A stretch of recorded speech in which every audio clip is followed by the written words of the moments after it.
Yeah, I saw a big size opportunity, and typically I always take the first kind of couple minutes to be a little cautious because refs can kind of call some ticky tack fouls on you. When I saw that they weren't really calling anything and I was free to crash the glass, I knew I had to take advantage of that. In the games that I don't get offensive fouls by crashing the board, I always have to make sure I take advantage of that opportunity, and that's what I saw.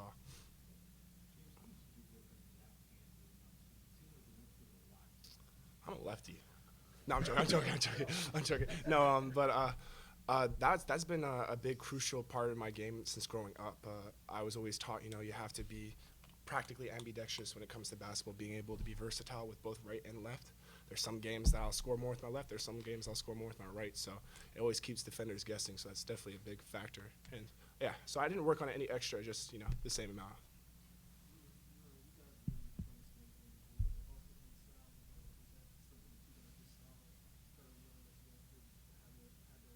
Yeah, me and QP, we knew we had to go after that. We saw that we had that advantage, and like I said, they weren't calling any ticky tack fouls. Like, there's some games where you get into their body once and they flop, and then it's an offensive foul. So the second we saw it wasn't that type of game, we knew we had to take advantage of that.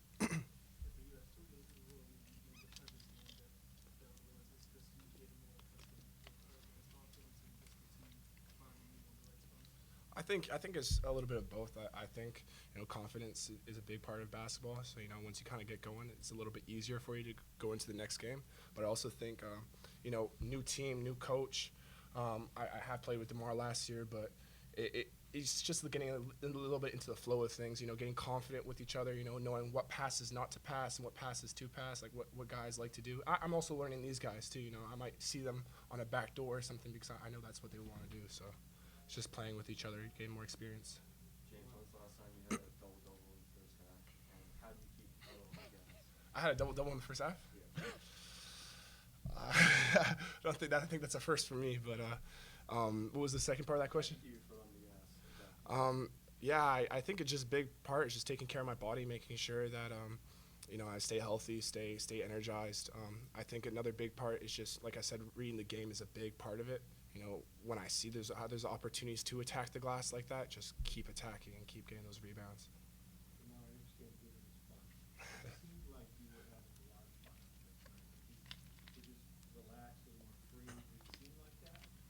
Yeah, it definitely did.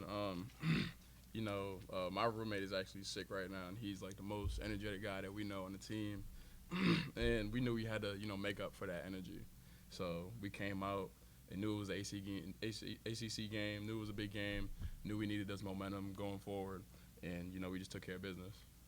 James, you're talking about confidence. You win the opening tip, loud, energetic crowd. You go down, you hit that three, and you get everybody going. Was it just you had the open shot, or were you like, I want to kind of start this game off and play on the right foot? I think I just had the open shot. I think it was Makai that found me open there. So No, that was me. Oh, that was you. I have a thing where I don't miss DeMarr passes. I don't know for some reason I always get DeMarr assists, but I got open on that opportunity, and I don't know. I was just kind of flow. I didn't really think about that. But I know I've been working a lot with Coach Mo and just having confidence in my game and just repetitions.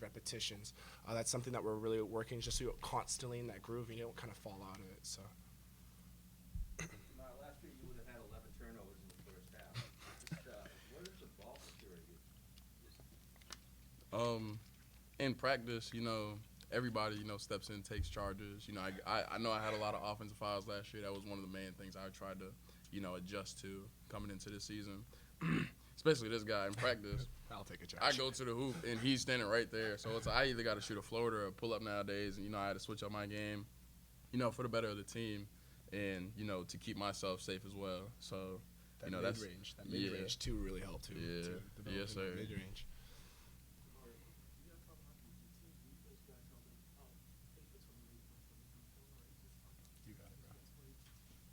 We knew coming into this game they had, multiple shooters around the perimeter, 23, 5, and, a couple other people.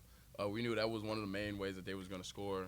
We emphasized in practice when we was doing, team versus the scout, that they was looking to, drive and kick, not driving, layup or dump down to the big. It was drive, kick, three, all that, and offensive rebounds. And, James played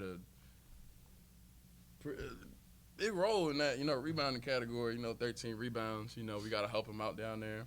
But Anthony Goins did a great job with the scout, knowing how they was trying to score, and we, completed the objective tonight. That's a really good point. Ken?